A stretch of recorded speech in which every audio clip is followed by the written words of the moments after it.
ओम सूर्याय नमः। आज सुनेंगे इस वीडियो में सूर्य भगवान की व्रत कथा। अगर आपने हमारे चैनल को सब्सक्राइब नहीं किए हैं तो कर लीजिएगा। देवों में सूर्य देव को जगत की आत्मा कहा गया है। शायद यही वजह है कि वैदिक काल से ही सूर्य की पूजा आराधना की जा रही है। ज्योतिष शास्त्रों में सूर्य सभी ग्रहों के अधिपति है। यदि सच्चे मन से और श्रद्धा से सूर्य देव की पूजा की जाए तो वह जगत का जीवन सुख समानता से भर देते हैं। यही नहीं, हर जगह उनके प्रयासों को सफलता मिलती है। अभी भी निराश नहीं होना पड़ता। इसलिए कहा जाता है कि अगर केवल सूर्य देव की ही पूजा कर ली जाए तो जगत पर सभी ग्रह कृपा करने लगते हैं। आइए जानते हैं कैसे कर सकते हैं सूर्य देव की पूजा और वह कौन सी कथा है जिसे पढ़ने से सूर्य देवता प्रसन्न होते हैं। सूर्य देव को नियमित रूप से जल चढ़ाना चाहिए, लेकिन ऐसा नहीं कर पाते हैं तो केवल रविवार के दिन भी व्रत करके पूजा कर सकते हैं। अगर व्रत करने की भी स्थिति में नहीं है तो केवल सूर्य व्रत कथा का पाठ करके ही आप मनोवांछित फल प्राप्त कर सकते। व्रत करने के लिए रविवार के दिन सूर्य निकलने से पहले ही स्नान कर लें। इनके बाद जल में रोड़ी, अक्षत, मिश्री और लाल पुष्प डालकर रख लें।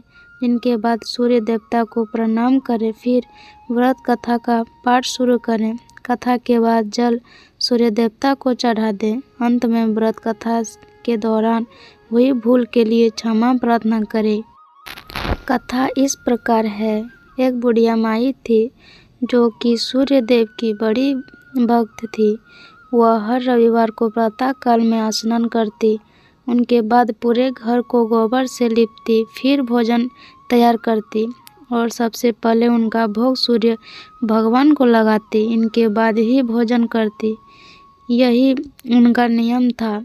सूर्य देव की कृपा से बुढ़िया के जीवन में किसी बात की कोई कमी नहीं थी। लेकिन एक दिन जब वह हमेशा की तरह रविवार के दिन अपने पड़ोसन के घर गोबर लेके गई तो उन्हें गोबर नहीं मिला। तो बुढ़िया ने कहा कि बहन, गोबर चाहिए था, लेकिन उसने साफ मना कर दिया। इससे दुखी बुढ़िया घर वापस लौट गई, लेकिन न तो उसने भोजन बनाया न ही भोग लगाया। जब रात हुई तो वह भूखे पेट सो गई। सूर्य देवता ने उसे स्वप्न में दर्शन दिया और उनकी परेशानी का कारण पूछा।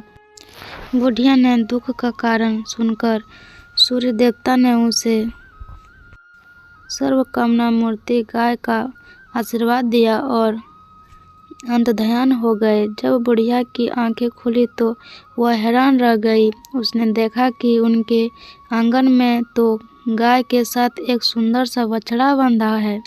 उसने गाय को घर बाहर बांध दिया। उधर पड़ोसन की भी उनकी नज़र पड़ी तो उसने देखा कि बुढ़िया की गाय ने तो सोने का गोबर दिया है। पड़ोसन ने मौका देखकर बुढ़िया की गाय के गोबर को अपनी गाय के गोबर से बदल दिया। सूर्य देवता ने जब ऐसा देखा तो उन्होंने जोर की आंधी चला दी, जिससे बुढ़िया ने गाय को घर के अंदर बांध दिया। सुबह जागने पर उसने देखा कि गाय ने तो सोने का गोबर दिया है।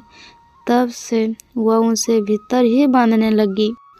बुढ़िया की पड़ोसन को उसने बड़ी ईर्ष्या हुई। वह राजा के पास पहुंची और उसे पूरी बात बता दी। यह सुनते ही राजा ने अपने सिपाहियों को भेजकर गाय को अपने यहाँ मंगवा लिया। लेकिन कुछ ही देर में राजा का पूरा महल गोबर से भर गया। राजा ने सिपाहियों को आदेश देकर गाय को बुढ़िया के पास छोड़ने का निर्देश दिया और पड़ोसन को दंड दिया, जिनके साथ ही संपूर्ण प्रजा को सूर्य देव का व्रत और पूजन करने के लिए कहा जाता है कि सूर्य देव की कृपा से बुढ़िया के जीवन की तरह संपूर्ण राज्य लोगों को सुख समृद्धि की प्राप्ति हुई। मान्यता है कि इस व्रत कथा को सच्ची श्रद्धा से सुनने पर धन लाभ तो होता ही है, साथ ही सभी मनोकामनाएं की भी पूर्ति होती है। अगर आज की कथा यहीं पे समाप्त करते हैं।